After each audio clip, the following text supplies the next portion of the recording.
Hello everyone, this is FIDE Master Victor Neustroyev. Thank you for coming to my webinar. Today we are going to talk about material sacrifices, especially pawn sacrifices for defensive purposes. So for example, when we are in a trouble, one of the solutions in order to activate our pieces can be pawn sacrifice for some initiative. So this is what we are going to talk about. Okay, before we continue with the main topic, let's check your homework. And actually, I decided to change the format of our webinars. I think that doing simuls after the main part of the webinar is too time consuming. And usually half of participants leave the meeting after we do the main part. So that's why I decided to not conduct simuls. But if you want to get simuls back, let me know. Okay, so the video and audio quality I think is good. So let's start. The webinar is recorded. It's also streaming on YouTube at the Chesslands website too. And let's start. So your homework was, first homework was this position. If you remember, last time we were talking about a sacrifice on g7. So Gary Kasparov in this position was playing against Ledger Sportish and played d5. So here probably knight takes c4 was a better option, but then queen e4, g6. So, well, it's possible to take it, but white doesn't win a piece. There is a queen also, and queen e5, threatening a checkmate. However, f6, queen e6, and the white's position seems to be a little better, but not completely winning. In the game, it was e takes d5, which was already a mistake.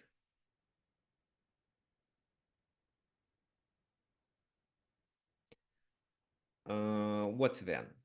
So c takes d5, and bishop d5. It's time for sacrifices now. So what do you think? Which move to play first? What are your candidates? So bishop g7, bishop h7, or maybe anything else.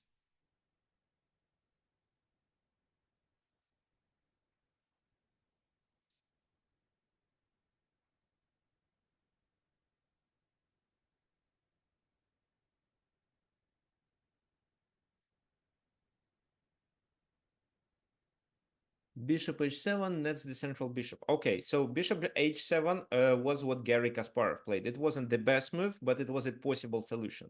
Well, bishop takes g7 right now doesn't make much sense because you cannot continue the attack right away. Also, I think they can capture there, maybe. So bishop g7, king g7, knight d4, rook g8, and they try to evacuate the king to f8. But if you start with knight d4 without any sacrifices, threatening with this move, how do they have to play? Well, definitely not bishop f6, because if bishop f6, you just play queen h5 and do a double attack and win a piece. So g6. But g6, still knight f5, and after, well, you're threatening with a checkmate to take the bishop, so it's almost over if they do not accept. If, for example, this, then bishop f5, taking the queen, and what's then? So the queen moves. Queen moves, so let's say to c6 or anywhere, knight h6, king f8, and just bishop b5, for example. Maybe the queen moves somewhere else. Let's say the queen moves there. Still knight h6, king f8, and in order to deliver a checkmate, queen b2. So it's a deadly attack, and white didn't sacrifice any material, just one pawn on d5. So that's why they have to take, actually. Then bishop takes, and there is no defense against queen h5 or queen g4 and then queen h5. Well, I don't even know how to defend. Maybe queen f4 works. If queen f4 works, then just queen rook d5 is fine, I think, and then queen h5. No. Okay. So knight d4 was the best move in this position. Gary played this, which is still fine. then rook d5, king goes to the safe place, and that was the moment for the sacrifice on g7. So this is where he sacrifices. Well, he could also play something else, but if he does, let's say, this move to threaten some attack, then queen c2, and this move is very annoying because it controls the squares, so it's hard to invade the enemy camp. Now, for example, queen e7, queen b2, and then how to continue? This, rook c1, g4, and escape square for the king. Well, and it's a little risky for white. Doing queen e4 in this position instead, well, interesting, but still queen c2. So yeah, rook h5 doesn't work. So bishop g7 instead, that was a winning idea. Bishop g7. So if the king doesn't take, it's just a deadly attack. The king takes and knight e5. Now the queen is able to join the attack. So queen g4, king f8, queen f5 threatening the mate as well as this fork. F6 and knight d7. So what happens here? If this move, it's a checkmate in one. If king f7, I think it's also a checkmate. This, he goes there, rook e1, even sacrificing on d5, after which we can play this move, and then checkmate with queen e6. Yeah, queen e6. Well, also rook d1 is a checkmate. So that's why they have to take, after which white takes on d7, making a kind of a fork. So queen goes to c5, and this it's almost over. So check, king f7, and here just rook d3. Well, actually, this is already a winning position. Why? It's a rook for two minor pieces. But look at this king, how weak it is. And with the queens on the board, the attack is likely to become decisive. So knight c4, rook fd1, a few more checks, and soon black had to resign. So king f5, because doing this move doesn't make much sense. The king is chased away from the knight, so instead the king should go there, and then g4. So if they take, it's also game over after this move because they lose a knight. Maybe there is anything better. Well, maybe rook d5 is better. Okay, so king f4, rook d4, he goes there, and finally after queen b3, they have to resign, and actually black did resign. Why? Well, this is the move, right? So many of you may consider this, which also provides you with a winning position. Maybe this is better. Like that. Yes, it's absolutely winning, but let me show you. So this. So it's absolutely winning. But instead, you just can play this. King e2 and queen e4. Now they have to sacrifice the queen, and it's still a checkmate. So Gary sacrificed on g7 here in order to make the king more vulnerable because the white pieces are already active and can join the attack quickly, but the king is left without defenders.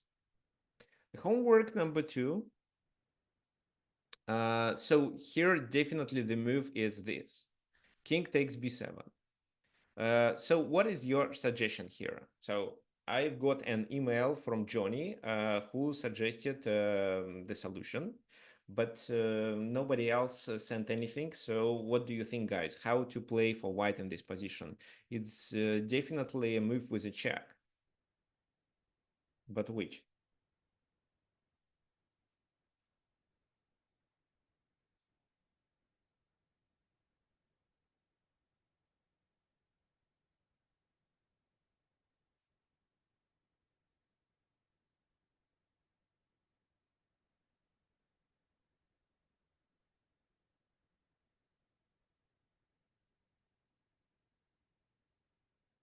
So we have rook b1, maybe queen b3. We have two moves with a knight, so knight 4 and knight 6 to c5. Okay, so rook b1 with a suggestion. Brian suggests knight e c5. Brian, actually, both knights are e knights. So can you can say the sixth knight or the fourth knight to c5. Okay, knight e4. Okay, yeah. So rook b1 just allows them to play knight b6. Instead, this knight. Why? Because if the king goes there, now you have a winning idea with this move, queen e4. You need to vacate this square. So c6, queen takes, and this is a checkmate.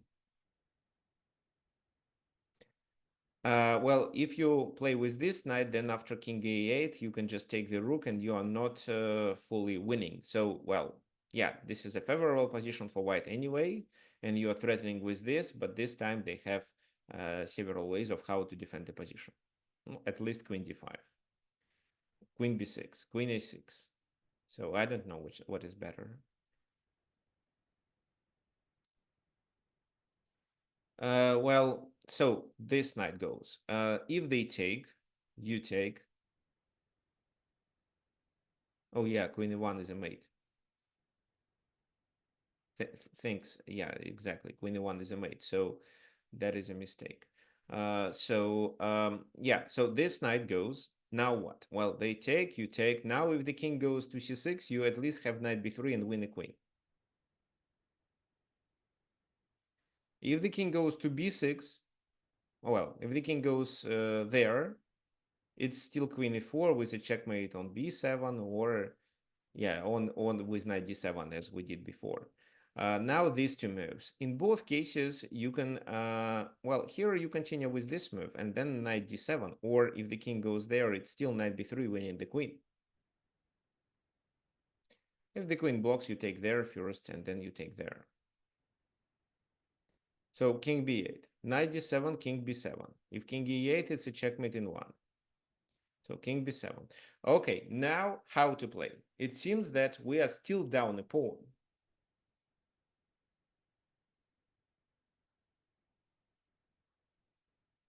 If you decide to play queen e4, which does make sense, then just c6.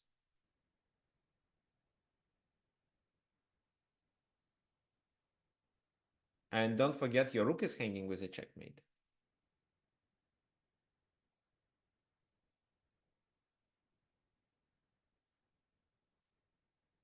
Well, rook b1 with a tempo, then this. Knight b6.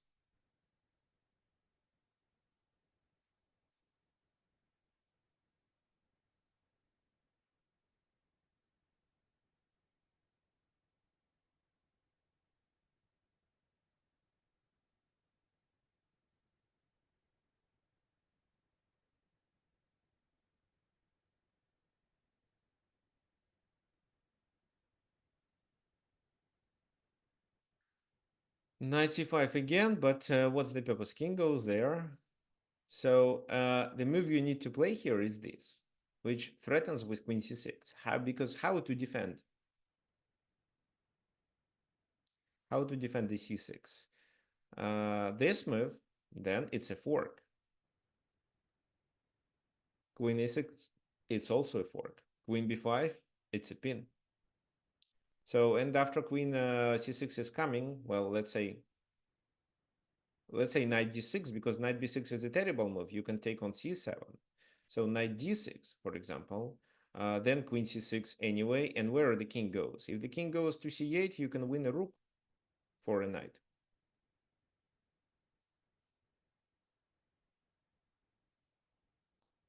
So a6 maybe, queen c6, king a7. At the very least, you can capture and exchange, because then the king has to stay on the edge of the board, and it's hard to defend. At least you can take there and maybe one of these two pawns. So h5, maybe knight h5 works. If rook h5, you can take there. So it's completely winning. Okay, that was the solution. So you take on b7 first, and then this knight goes to c5 with a winning attack, which your task was to calculate. Let's continue with our main topic. our main topic today is a material sacrifice in defensive purposes. What does it mean? So imagine a situation when you are in a trouble. So you think your position is losing. However, your opponent has only a positional advantage. Material is even. Very often, it does make sense to sacrifice some material to get relief. You can sacrifice material for several purposes. For example, you can activate your pieces, you can exchange uh, the enemy piece, which is dangerous, you can just reduce the amount of material, or you can turn enemy pieces off the place of action. Sometimes you can even sacrifice minor, major pieces in order to make a fortress or in order to get stalemate. But even a fortress against the queen. So, but this is what I included in the homework for today's webinar. I'm going to send it to you later. Uh, However, we are going to analyze cases where the pawn is sacrificed. So, um, let's start and what I want you to learn that always think about such a trick or such a method of defending your position like a pawn sacrifice when you think that you are in a positional grip and you need to get your pieces better. Just a pawn sacrifice may provide you with chances. Well, when I think about my own experience, one game comes to my mind, the game that I recently played in a national league here in Argentina. I drew where I was playing without a pawn, but I didn't sacrifice the pawn. I lost it. I lost a pawn. But then I found a way of how to get my pieces activated because because the queens were exchanged. So we are 15 minutes late. You are only 15 minutes late. We did the homework of the previous webinar, and now we start our main topic for today. The um, material sacrifices in defensive purposes. This is the first game. So, well, black definitely has a very tough position. Well, a lot of weaknesses. So e6, c6.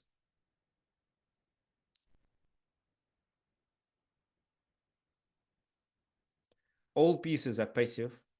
G6 is also a weakness, actually. There is also a pin. So the pieces are passive. They only do defensive functions. Well, maybe this rook does some attacking option. I mean, attacking action. But the rest of the pieces are really bad. And um, here black always have to keep an eye on the seventh rank because if rook d7 coming, it can pin the king and the queen together. So Brian suggests to play f5 in this position. Let's take a look at this move. Well, what can we say?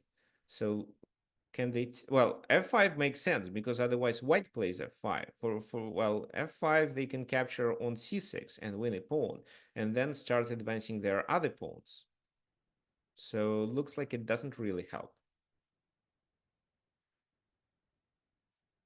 If you, for example, defend on c6, well, we cannot do knight d7, I think, just this move. And the knight is under attack. Where does it go? Okay, f5, this, rook c8, b5. Looks like it still doesn't work. So, for example, knight d7 this time, maybe just rook takes d7, and it looks fine.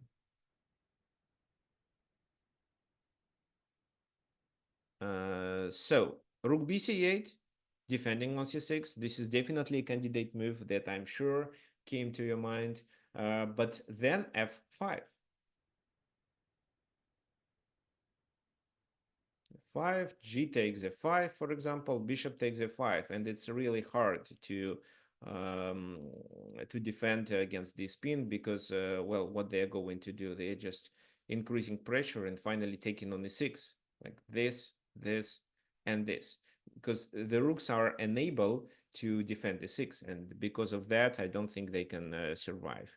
Also, there is a chance to regroup pieces and attack from that side, but every time the queen moves, the bishop becomes hanging, so white has to keep it an eye to keep an eye on it. But well, they just need to play this move and capture on the 6. That's it. Or they can let me just play a random move. They can even do like that and then take, threatening with some discovered attacks as well as attacking the queen. So it seems to be a disaster after f5. That's why such a move doesn't work. And that's why Mikhail Chigorin, who was playing this position with black pieces, decides to sacrifice this pawn. Instead, he plays, instead of defending, he plays this attacking move, attacking before. Okay, this defending before, because this exchange doesn't favor white, because, well, they can play rook d7, but their queen is hanging at the moment. And also there will be some checks. For example, if the queen moves there, well, it's possible to exchange the rooks, and when black exchanges white active pieces, their chances to draw the game becomes much higher. Okay, so rook b1 defending this. What do you think Chigorin had in mind when he decided to double the rooks and force the enemy rook to go to the b file to defend b4? Now the key move, because of which he played rook cb7. Knight d7, no, it's, well, knight d7, then it's still bishop c6. He played this move in order to exchange the rooks. So bishop c6 fails, right? Because this, and black wins a pawn back, and also their pieces now become better. The knight can go there. That's why rook takes c6. But now this rook becomes more active. Rook b d8, and black dominates on the d file. Well, it's still winning position for white if they play properly, but this time black has a counterplay. Rook b6 to start advancing the pawns, then f5, bishop moves, and rook d4.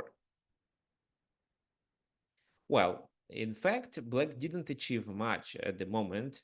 Um, so there are two passed pawns, the b and the c, and the king is still in danger. But white has to play accurately. So queen a6. Now the attack continues with queen h4, and black tries to overtake initiative. So, well, this move wouldn't work. Rook b7, and if you do this, it's c6, creating a passed pawn. If you instead do this, well, it's still c6, taking advantage of a pin. So that's why queen h4. Check, king goes to g8. So queen a7 doesn't threaten with a checkmate, because after king h8, there is a knight that covers h7 square. That's why the f4 pawn is hanging, and instead of playing queen a7, they have to defend it with g3. Queen goes back to f6 to cover these squares. And then white made a mistake. So your task here is to suggest the best move for white in this position. What do you think?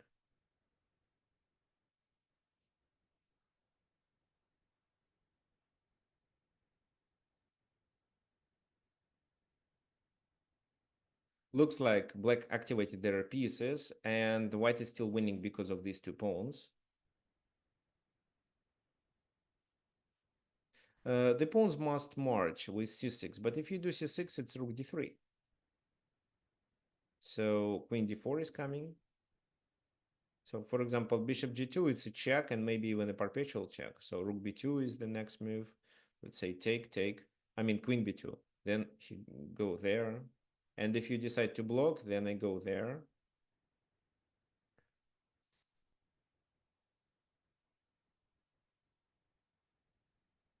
So for example, king g2.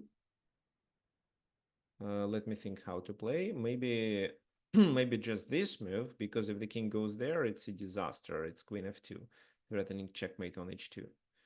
And if the king goes there, I still think it's queen f2, threatening checkmate, and I don't see any defense. So you have to play accurately. So c6 doesn't work. Maybe c6, rook d3, c7. It makes more sense, but then I think it's still queen goes to there.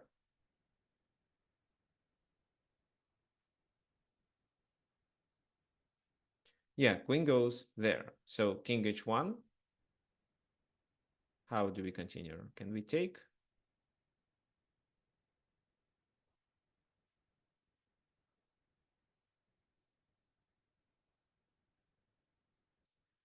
Well, no, I doubt. Let's just play this move, and then we are still threatening to take. And if the bishop moves here, there is a check. If the bishop goes there, there is a check here. So, well, no, white is not winning here.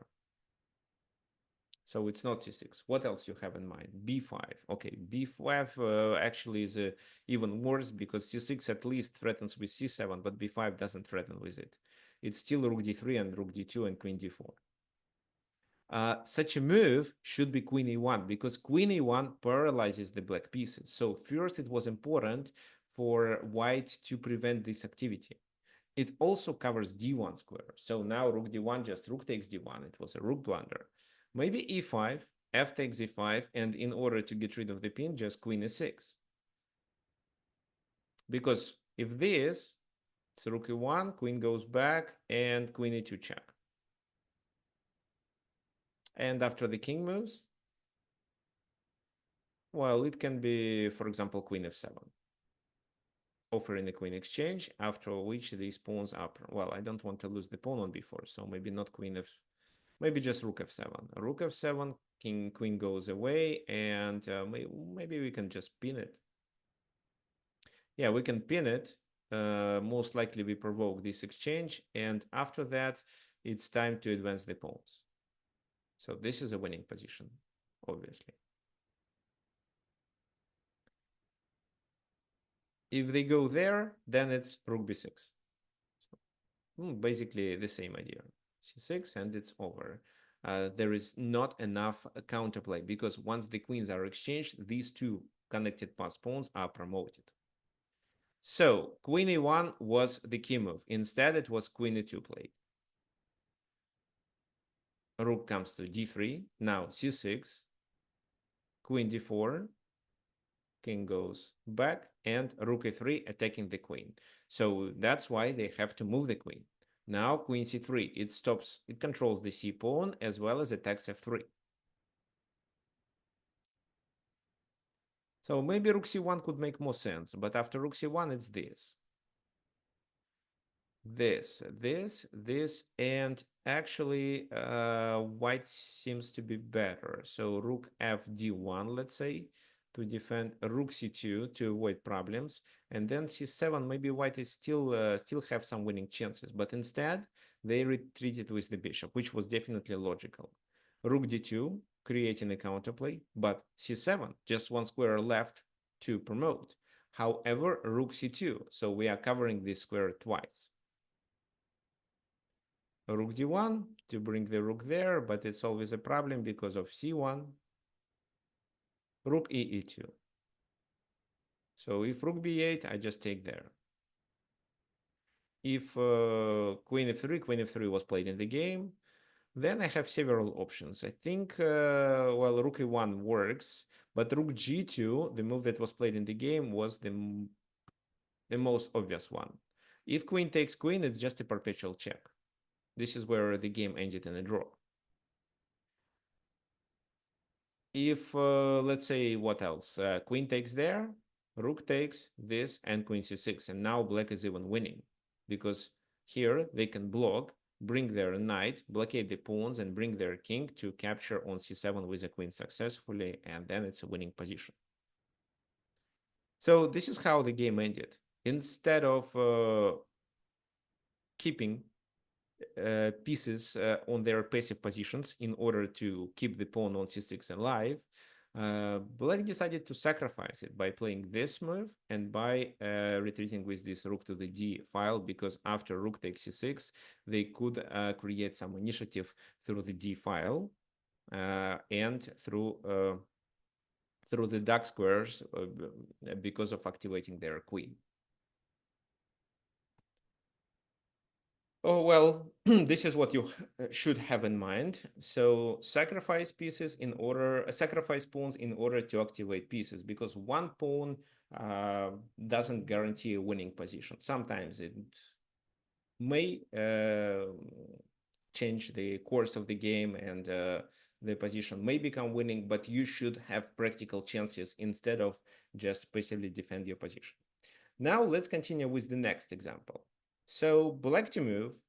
What do you think about this position?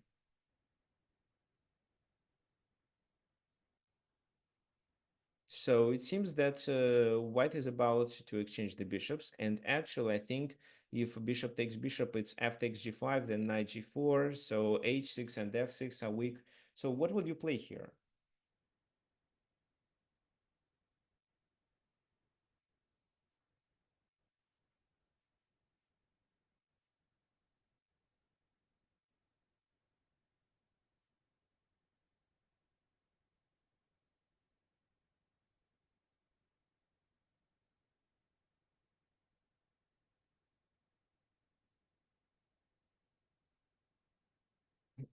So e5 is one of the suggestions. Okay, interesting actually, because I didn't consider it.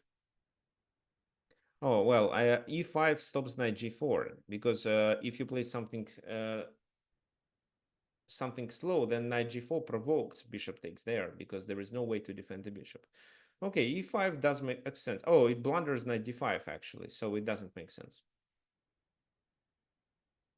Okay, so here John suggests a proper move, h6, right? And actually, white better take on f6, queen f6, queen b2, queen g7, and the game would end. And the position is approximately equal. It doesn't end in a draw, but it's approximately equal.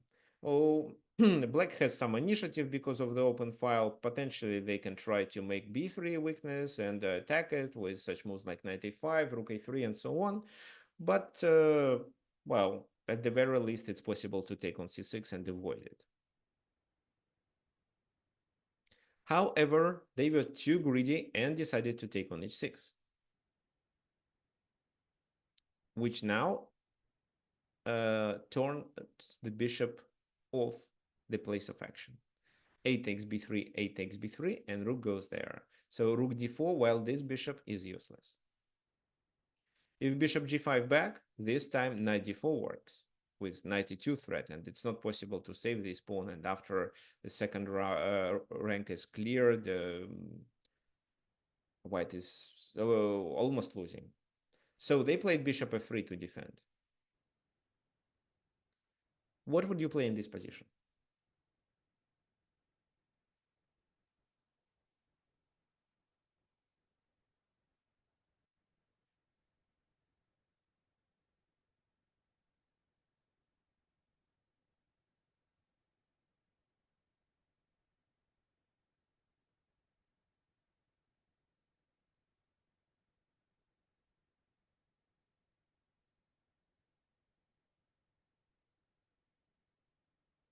So bishop takes h4 seems to be too risky.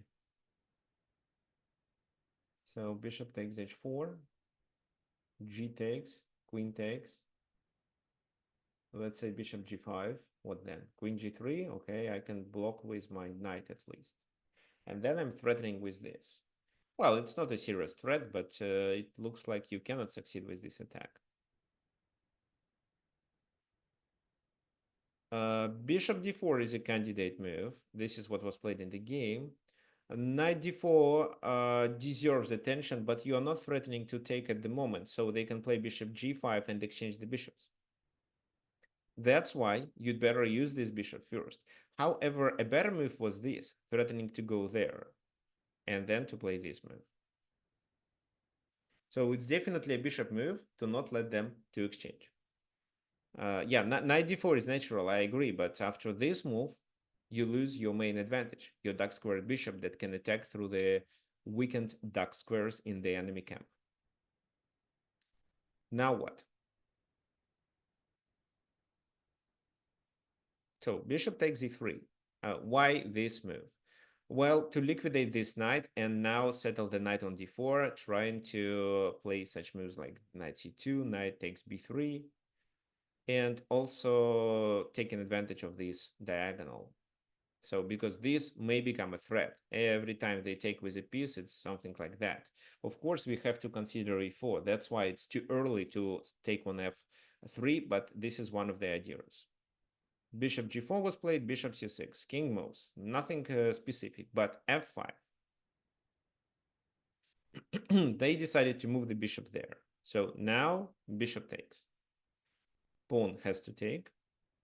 This knight is several times better than this bishop, and this bishop is out of the place of action uh, almost for the end of the game.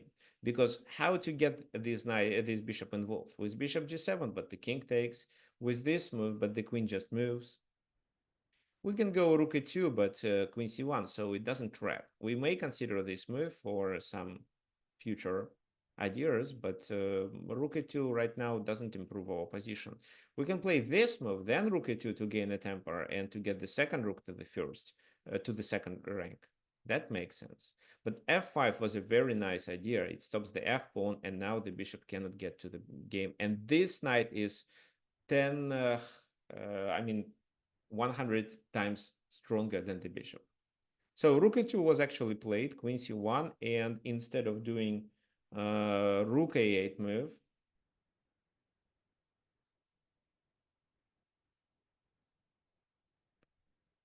which would face with this, because knight b3 cannot be played, then this rook is hanging.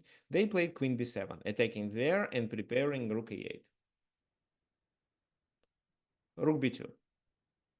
Rook a8, so the rook is poisoned. King h7 doesn't trap the bishop because the bishop escapes to g5. So you can play this move in order to attack it, but what's the purpose? You spend the tempo and maybe make his bishop a little better, because if now the bishop escapes to f6, it can capture the knight. You'd better wait until he plays this move and then play king f7 to stop bishop f6. King h1, and how would you play in this position? Here it's already time for a tactical solution, I would say.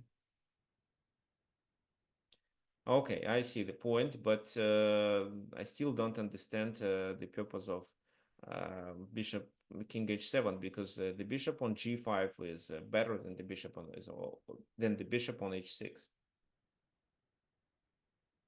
So knight f3 is one of the suggestions. Okay, knight f3, rook takes z2. Are you okay with this? I don't think so. So knight f3 doesn't work.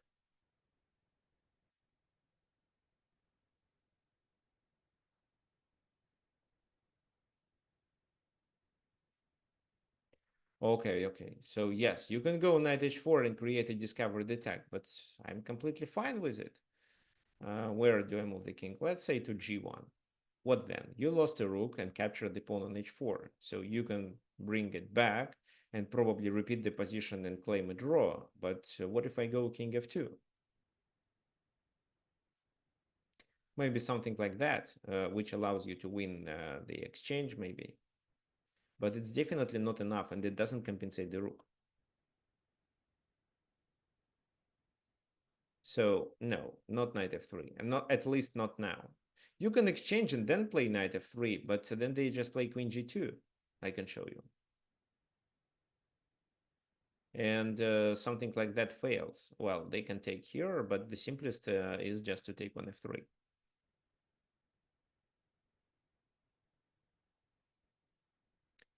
So bringing the rook here makes a lot of sense. However, black played better. They played knight b3, attacking the queen.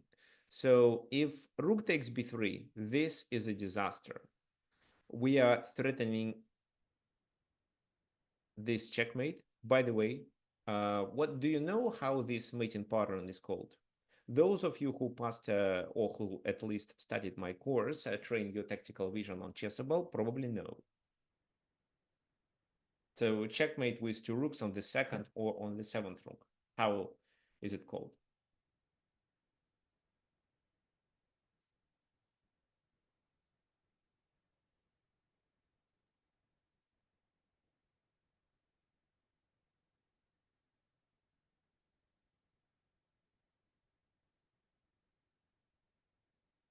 Nobody knows. Well, it's let me type it here. It's blind swine mate.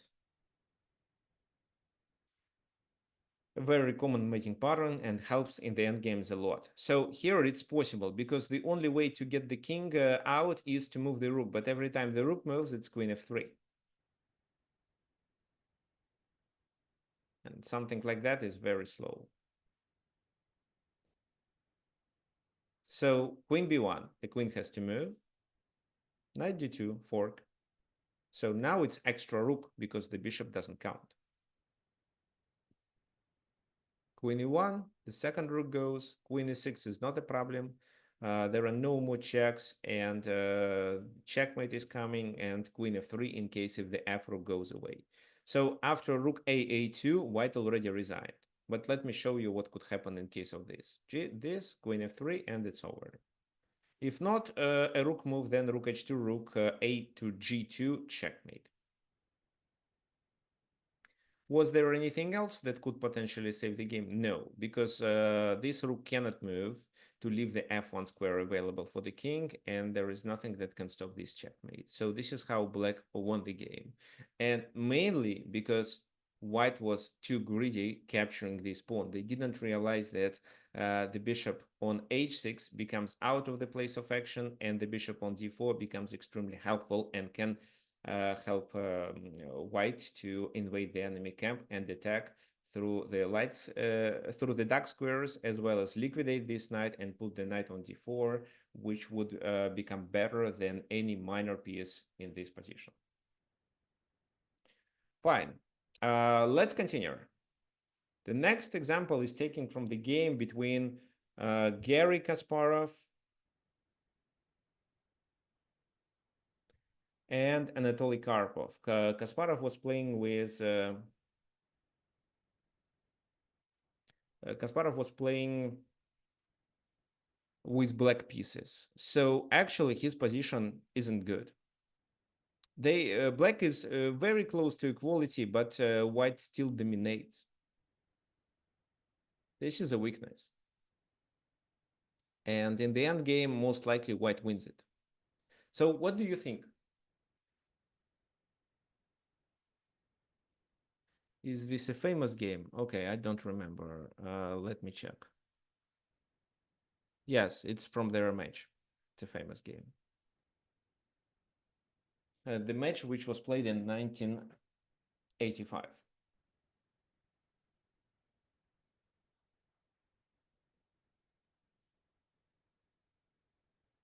So what would you suggest for black in this position? So probably 95 is a threat.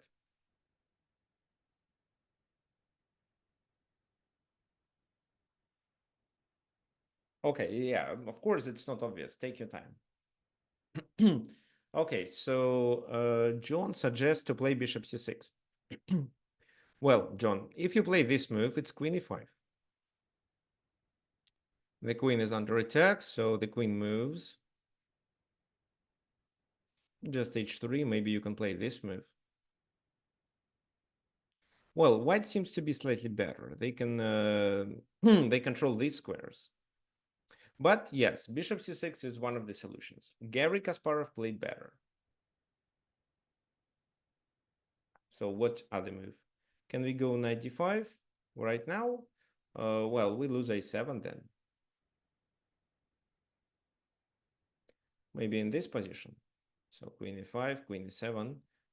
Oh, here knight d5. Okay, here it probably makes more sense, but well, let's say they play this, and after they exchange, there will be isolated pawn on d5, and you can lose it.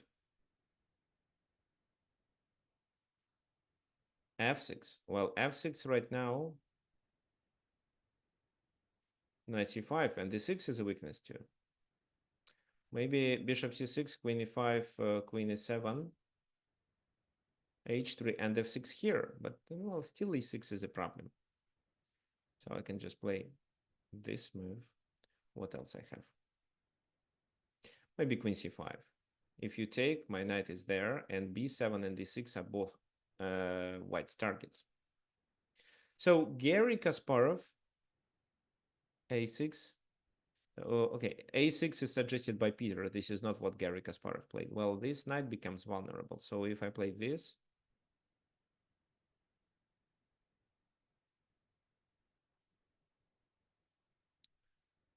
it seems that this is the only move. Then you just lose on a6, like that. So he played bishop a4 to gain a temper. What now? If the rook moves away, queen d4, and there is an isolated pawn on d4 and knight d5 blocks, as well as bishop c6 helps. That's why they decided to exchange the queens. In case of b3, for example,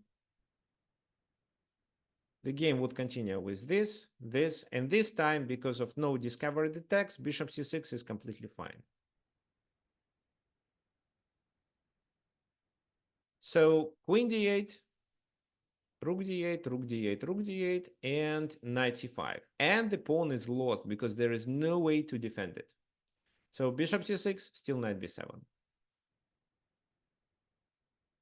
How to play? Obviously, rook d2. So the pawn is sacrificed in order to have some initiative. Well, they played b3 with a temper and at the same time saving the pawn on b2. Well, b4 is the second option. Rook b2.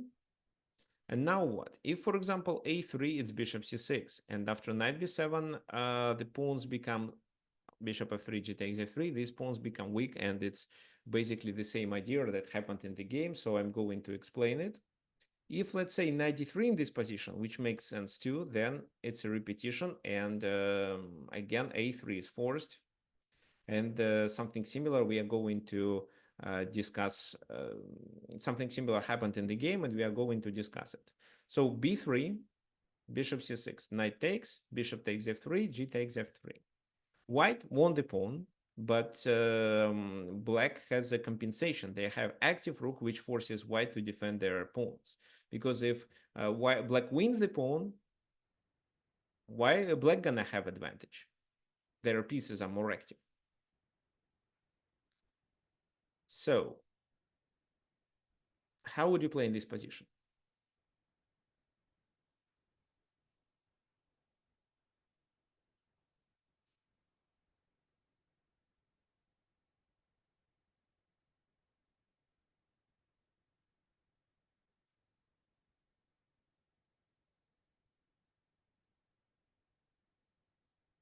Okay, so there is a suggestion of playing knight d5.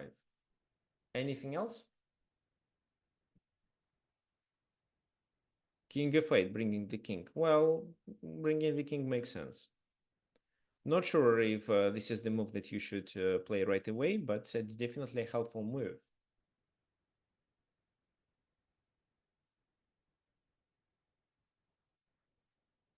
Rook b2 behind the pawns. Well, still possible, but looks like this knight is not doing much. Improving the knight is the key. So many of you may consider a knight d5. Like, for example,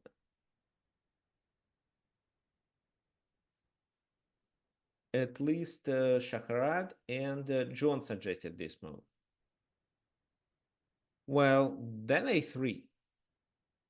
You can invade with your knight there, but what's the purpose? And if you, let's say, play this move, then it's knight c5 with a temper, and after this, it's b4. So your knight is not where it should be. It seems that the knight is in the center, but it doesn't have any squares available.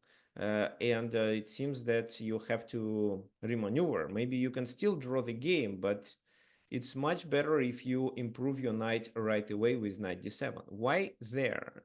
Because from there, the knight goes here. Yeah, the knight wants to be on e5.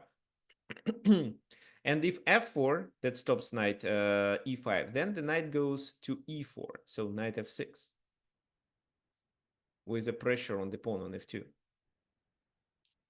Let's say knight c5, rook c2, b4, and knight g4, double attacking, and the rook f1, then rook a2.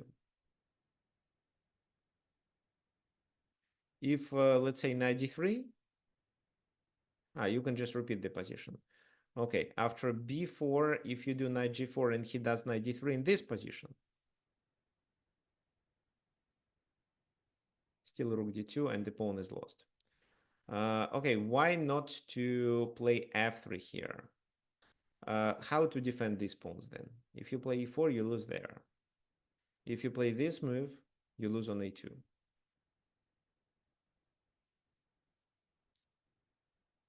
So king g2 was played, letting knight e5 move. But before playing knight e5, there is a very important prophylaxis that we should play. Which prophylaxis? This is a very common move for the endgames, especially when you have when white has such a pawn structure. f2 and f3 doubled. Who can tell me which move I'm talking about? f5? No, Shahrat, it's not f5. Brian is absolutely correct. It's g5. Why? Because it stops f4, so you don't let your opponent grab space then. If he does it, his pawns are isolated and weak. So g5, b4, while they are trying to improve their queen side, knight goes to b6 with a threat of doing this double attack. Oh, well, knight e5 still makes sense, but knight b6 this time looks stronger because knight d5 is a double threat. King f1 and still knight d7. Now, knight d5 didn't make sense, but this is still a problem. If king e1, we play this move, attacking there, a3, let's say, and knight e5, threatening with this. Well, and f3 is also hanging. So if you decide to defend the d3 square with a rook d1 move, you just lose on f3. What happened in the game? So king g2, and they just repeated the position and agreed to a draw. So for example, well, let me show you. Here they agreed to a draw already, but what about a4 move? Knight e5. Now what? Knight d3 is a serious threat. King e1 is a blunder. King g1 or king g1 or g2 maybe. Knight d3, double attack. g1, knight f3 just. That's it. So the game ended in a draw in this position because of a repetition. Either the king goes there on g2 or stays on f1, so it's the knight coming to e5 or d5 through b6 in case if the king is on g2. So based on his rook activity and his rook and knight coordination, Gary was able to threaten enemy pawns and tie white pieces to the protection of these pawns. So they cannot, they didn't get any chance to play for a win then. So here, in order to defend the position, which was originally slightly worse for black, he decided to sacrifice but activate his rook and tie the white pieces to defending his pawns. Well, playing for a win at the very end, I don't think so. Even if you win a pawn, it's really hard.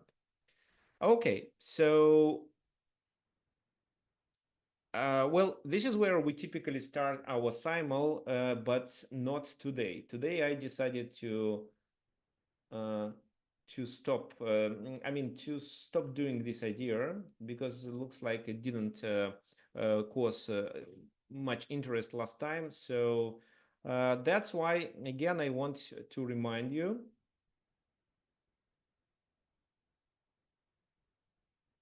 that if you like my webinars and you have such an opportunity, you can donate them using this button. So this is the link. It works easily. You just click donate, enter the amount you want to donate, and click PayPal. after which you can enter your PayPal account. So it redirects you to PayPal. You enter your email, click continue. So you see it's in Spanish because I'm reaching it from Argentina. And then money is delivered automatically to my account. So I appreciate your help. It helps me to prepare the content better. Okay, so let's continue. So it's not the end, it's just a reminder about the donation possibility. Then let's continue, and we have one more game to analyze, which we typically leave for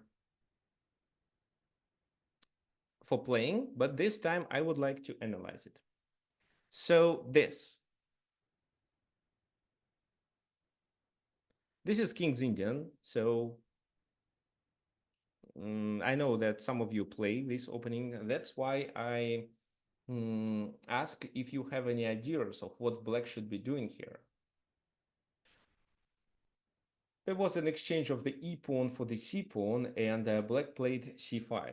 So what do you think? What do you think black should do?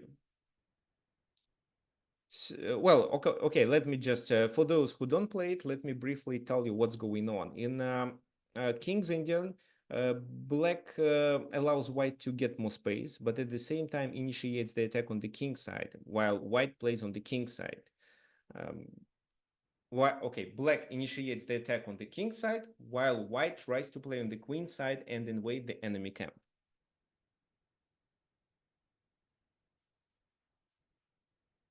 So here, guys, you think that knight g3 is a good move, but I actually don't understand the purpose. So I take, you take, I take with a knight. Where is a win? You can play bishop f5 if you want, but f4. Or you can play with queen h4, right? After which I can continue with what? Queen e1, let's say. And after bishop f5, I can still do f4. So I don't understand the purpose of knight sacrifice. Knight e5 makes more sense. But knight e5, can they play f4 then, where your knight goes back there? So knight e5, f4, you cannot reach g4, you have to go back. But then don't they capture on h5? And after that, it seems that h4 is vulnerable. This knight isn't very well placed, of course, but it seems that white is going to improve it. Okay, so looks like all your suggestions are wrong this time. Do you have anything else to suggest?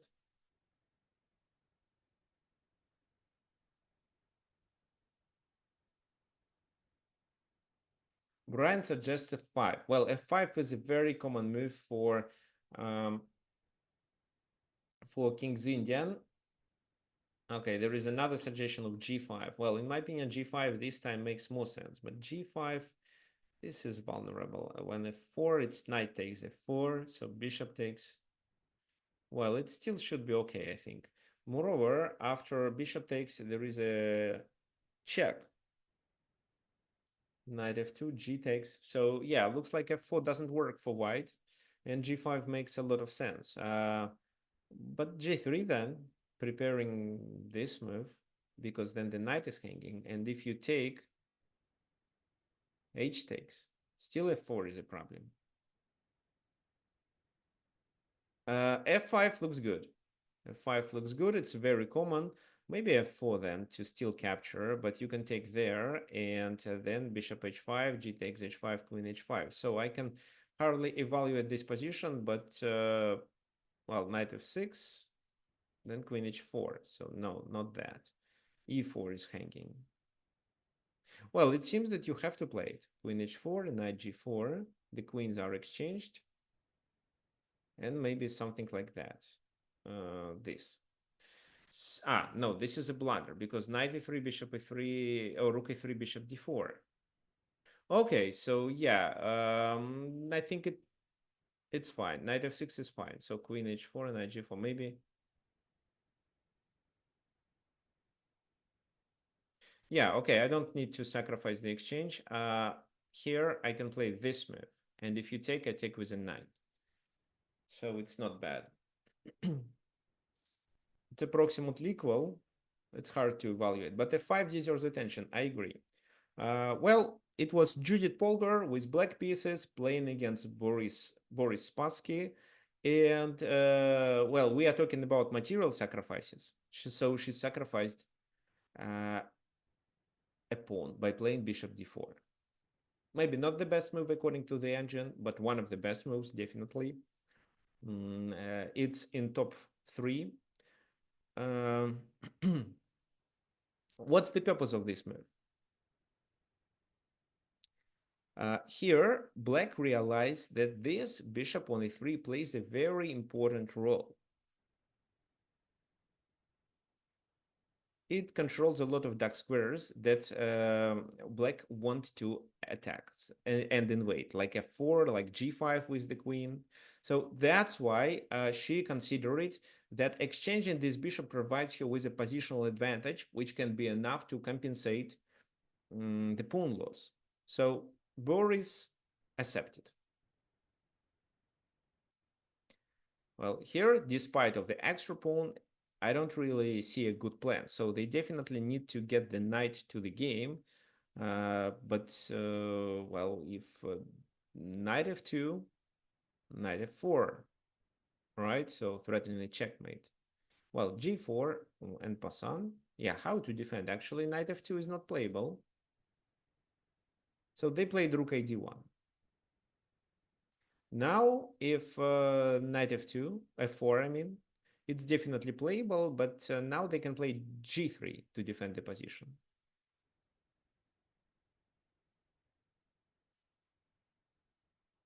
Knight e2 winning the queen, but there is a knight here, so it's not winning the queen. And exchanging this knight for the bishop is a bad idea, because the bishop doesn't do anything, so it has only a few squares. So knight e5 is a possible move here, because after f4, well, f4 is not a threat at all.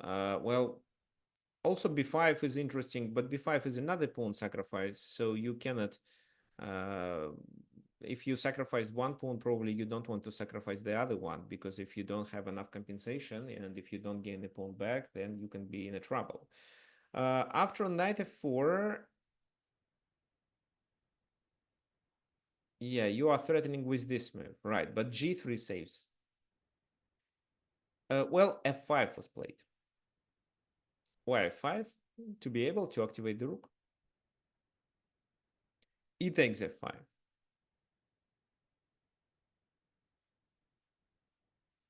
Knight f4. g3 is the only move. So such moves like that do not work because of a fork. So queen f2 also fails. It's even a checkmate. So g3, knight f4, g3 has to be played, but it's hanging with a queen. That's why simply rook f5, bishop d3. What do you think you should do in this position as black?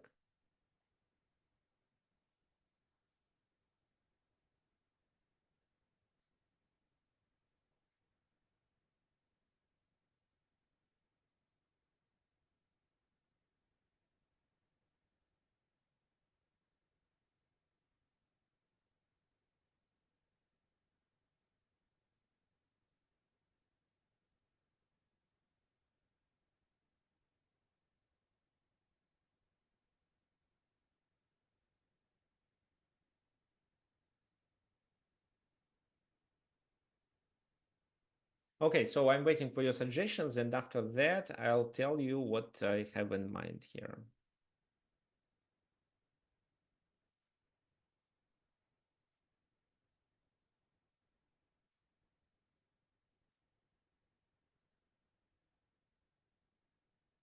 So knight e5 here in this exact position doesn't make much sense. They just take here. So f3 is not hanging. Bishop takes, and queen f4. So probably you cannot include knight h3 move. Okay, so knight e5 here fails. H takes g3, knight takes g3. So how does it work? Yeah, the f4 knight is no longer under attack, but the rook is. So knight h3, king h1 even this time. Okay, what other suggestions? If we go knight f5 and they go f4, can't we capture with the other knight and then play bishop h3? Wait, in which moment? If we go knight e5 here and they play f4? No, not here. f5, it takes. If we go knight e5,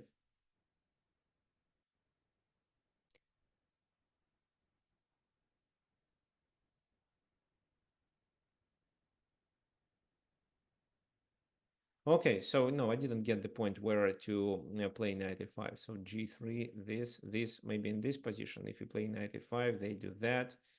We take with the bishop, but we lose on f4, so it fails. Can't mean in the last position where the capture of the e-pawn didn't happen. So knight here.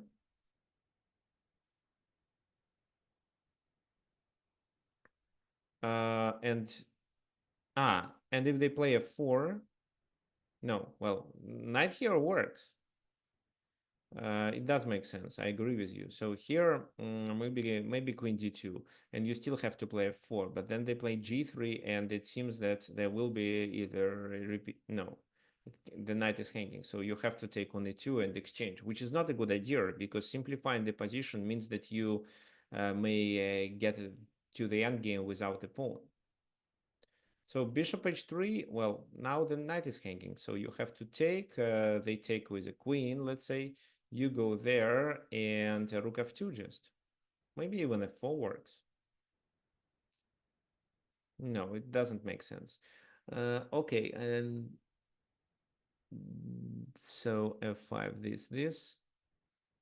this, how to play here. So knight h3, king g2, rook f4 attacking the queen, but well, what's the purpose? The queen moves, or to e3, for example, or maybe even knight e4 to gain a tempo, because this is potentially hanging too. I am actually not 100% sure because there is a discovered attack, but I don't see how to exploit it. So, for example, if the queen moves, then it's g takes f4. King h3 doesn't work because of this, and this is a deadly attack.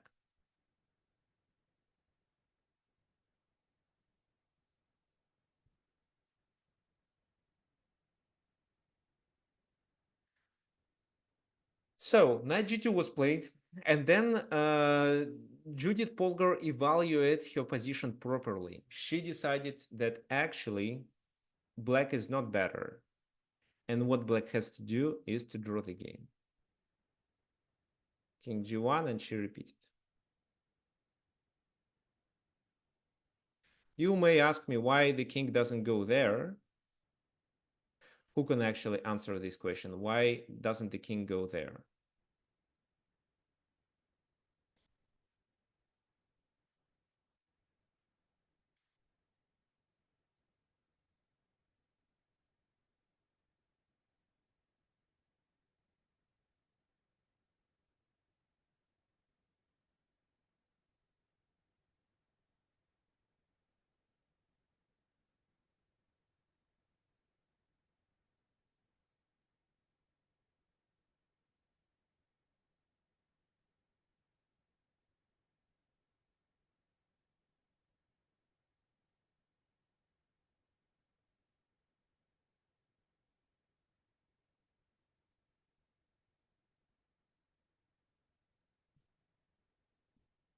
The pawn on d5 is 3 times attacked. True. But the rook is hanging too, so you cannot take with a rook. Well, here, the best move, I think, is to take and then play knight e5. So rook takes, knight e5. What does it threaten? So you threaten to take, and to take on f3 as well. And if rook e3, you have knight g4 at the very least. That's why this is already a better position for black, because if the rook moves away, it's rook f3 or knight f3. So probably this is a must, but then knight d3 is a check, queen takes, and queen escapes. This is where black is better, because there is no full compensation for the exchange, just one pawn. So that's why king f2 is not playable, and Boris Spassky had to agree to a draw. He could play this move and agree, and then it would be threefold repetition. Uh,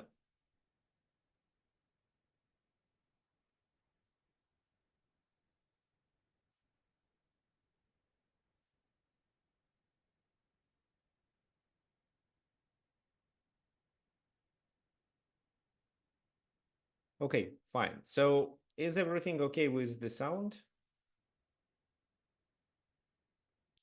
And taking on g3 doesn't make sense here. So what's the purpose? They can even take with a knight or a pawn. Just in both cases, it's fine. Okay, so so the game ended. So let's repeat what we learned and then talk about the homework.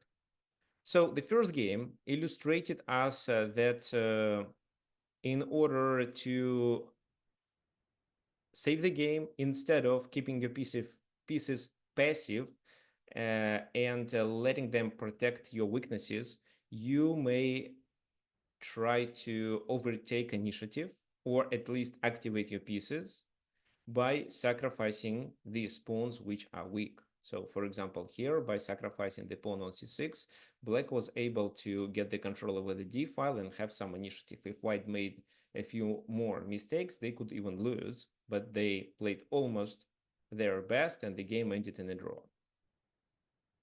The second game illustrated that you can turn enemy pieces off the game by means of a sacrifice. If your opponent is too greedy, you can, instead of exchange, you can, for example, force their pieces to stay out of the place of action, but you can use your pieces like doing bishop d4, bishop c3, like that. Well, if your opponent isn't greedy and takes on f6, which is definitely the best option, at least you solve the problem with knight g4, because if in this position you just waste time, they play knight g4 and you have to take. Then f takes g4 and they have f6, they have knight h6 attacking here. This is a serious problem. They can also bring the queen to b2, trying to invade your camp, and together with knight h6 threat, it could be a problem. So at least with h6, by means of a pawn sacrifice, you could either make the position equal with some chances to play through the a file, or force them to take and then use your extra piece on the other side of the board. Here, a pawn sacrifice for activity allowed Garry Kasparov to save the endgame. Well, he lost on b7 because he could hardly defend it. And instead of passively defend it, he decided to activate his pieces because he thought that after that his rook is strong enough to tie enemy pieces down to the defense of his pawns, because if white sacrifices a pawn, then black will be better. So then he also found a way of how to coordinate these two pieces, the knight and the rook together. And this example. So a very important move, bishop d4. Well, it's actually hard to find this move even for me, because it's not so obvious that the dark squares are so important as one extra pawn. But what Judith noticed there is that after bishop takes c takes d4, queen d4, white doesn't have an immediate win. They do not have a plan of how to invade the enemy camp, how to convert their extra pawn, but black really gets some chances. And at the very least, they can draw the game by doing a repetition like that. That's it. So what's your homework? Let me show you here. Yeah, we are going to explore these two games. White is threatening with rook f8 in the first position, and in the second, you should find the best move for white. So actually, I'm going to send this file for you, just a sec, here. There also will be an email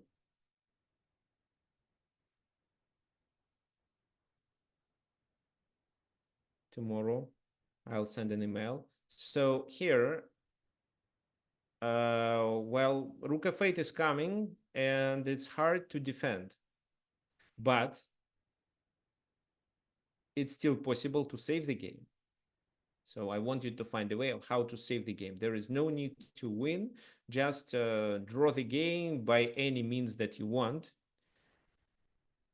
It can be almost anything, but let's keep this position for the next time. We are going to observe it in the beginning of the next webinar, um, because it covers a very important idea of material sacrifice in order to save the game, because of black ability to be able to do something specific which guarantees a draw. So, well, king h7.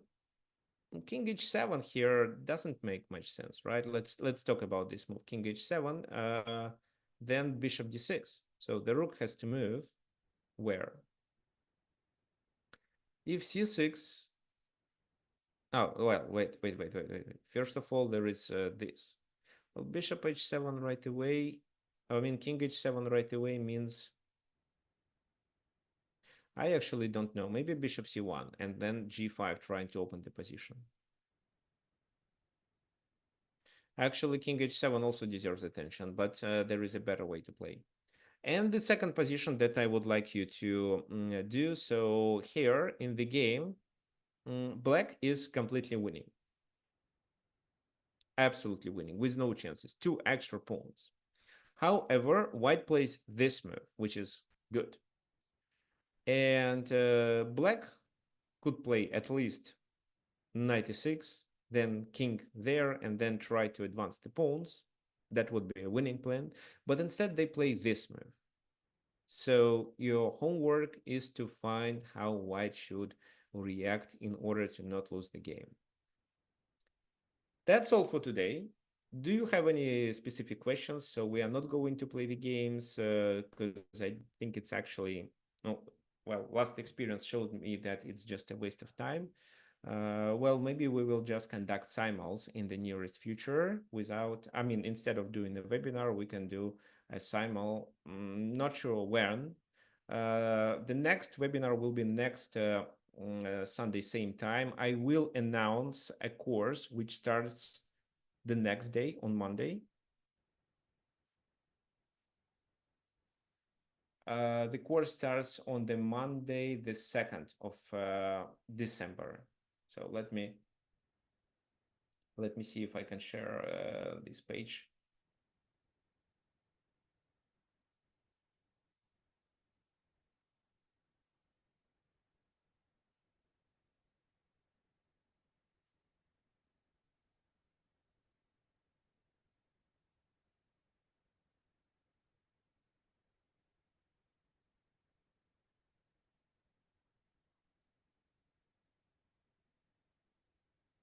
Okay, so just a sec, let me find it.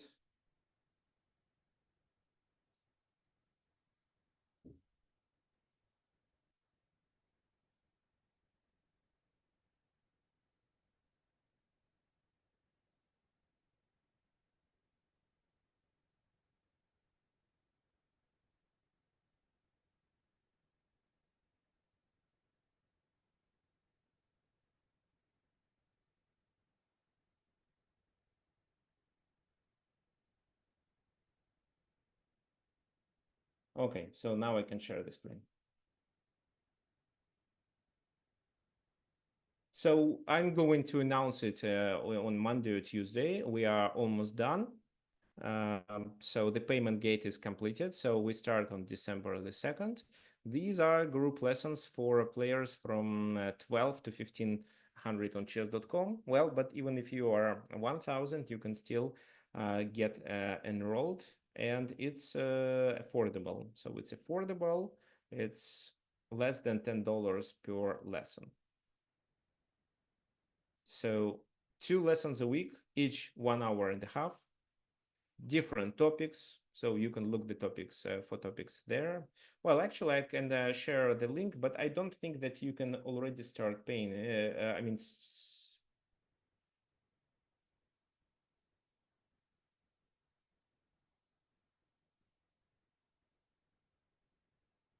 So when the lessons start? The lessons start on Mondays and Fridays in the evening at 5 p.m. Eastern Standard Time. So not sure if it works for everyone. Of course not, because there are people from Asia. For those, it will be a late time. But if you can participate in live sessions, it will be great. If not, at the very least, you get the recordings and the homework, so you can still uh, watch them, and you can still watch them and still take advantage of having this course. What if you go once a week? Well, if you have time to watch the recording of the second lesson, that would be great. Then yes, you can get this course. However, Peter, it seems to me that you are strong enough. Maybe, of course, you are missing some basics, and you can take advantage of this course too, but you are over than 1500. So, well, the course is recommended for everyone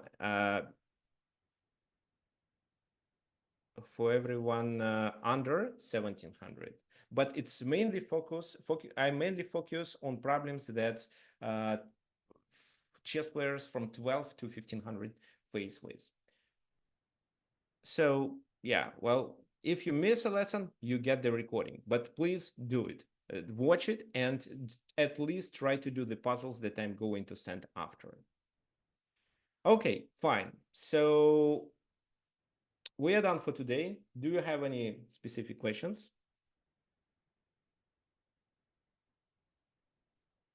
If not, then I hope to see everyone next Sunday, same time. Well, I will announce the topic of the webinar on Wednesday, and on Monday or Tuesday, I will send you an announcement. I will send you the announcement of this course. Okay, will the course work if we cannot participate live? If you can then watch the recording and at least do some homework and send me the answers, yes, it will. But well, the only disadvantage of not participating in live is that you cannot ask questions during the session. If you want to answer, if you want me to answer some of your specific questions, you have to send them by email, and I will cover them in the beginning of the next class. Yeah, by the way, there will be a World Chess Championship starting tomorrow, so that will be interesting. And actually, maybe this is what we are going to devote our next webinar to. We are going to observe the first games of the match between Gukesh and Dingliren. Fine. Thank you for joining, and see everyone next Sunday. And of course, and then I hope on Monday when I do these group lessons. Okay. See you. Bye bye.